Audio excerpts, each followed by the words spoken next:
बच्चों, आज हम पढ़ेंगे फूल और कांटे कविता का प्रश्न उत्तर। पौधे के विकास में कौन कौन से प्राकृतिक उपादान सहयोग करते हैं? सूर्य की रोशनी, जल, हवा, चांद की चांदनी, मिट्टी, ये सभी उपादान सहयोग करते हैं पौधे के विकास में। अगला प्रश्न है, कांटों का मुख्य अवगुण क्या है?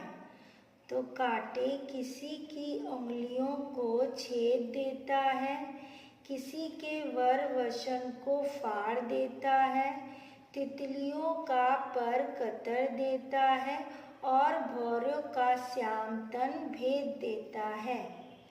अगला प्रश्न है, किन अवगुणों के कारण व्यक्ति समाज में बुराई का पात्र बनता है?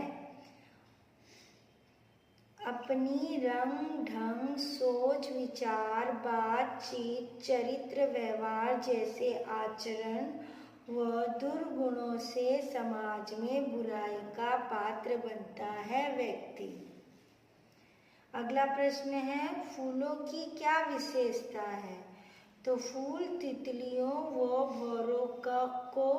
भौरों को अपने गोद में बिठाकर अपना अनूठा रस पिलाती है और अपनी सुगंध अपने निराले रंगों से कलियों का दिल खिला देती है।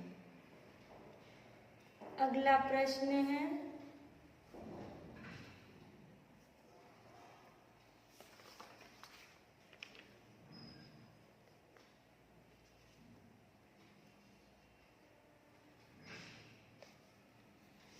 फूल के साथ कांटे हमें क्या सिखाते हैं?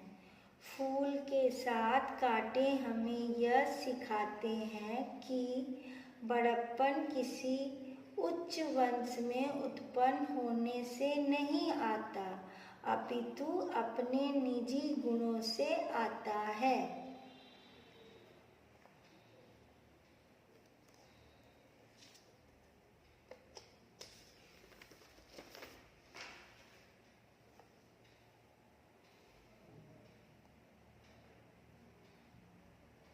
अगला प्रश्न है, फूल और कांटे का अंतर स्पष्ट कीजिए।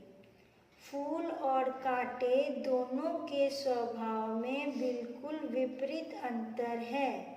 एक का स्वभाव सुगंध, कोमलता, सुंदरता, विनम्रता, आकर्षणता और खुशियाँ चारों ओर फैलाना, जबकि दूसरे का स्वभाव रूखेपन, तीखेपन, दुख, कष्ट व तकलीफ पहुंचाने का होता है।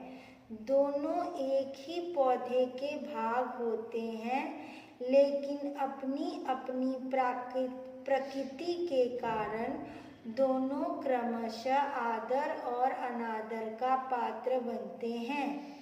जगत यानी संसार में स्वभाव और व्यवहार, ये दोनों ही अंतर दिखाई पड़ती है दोनों की विशेषताओं में।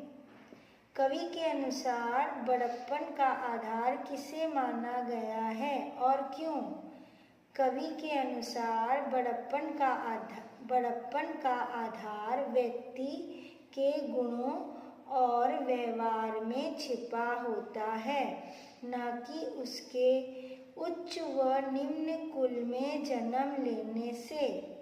उसका निजी गुण, उसकी योग्यता, उसका चरित्र, कौशल, व्यवहार व आचरण उसे समाज में सम्मान का पात्र बनाता है। अगला प्रश्न है, कांटा सबकी आंखों में क्यों खटकता है? कांटा अपनी दुर्गुणों, व्यवहार व आचरण तथा दूसरों को दुख व कष्ट पहुंचाने के कारण सबकी आंखों में सदैव खटकता रहता है।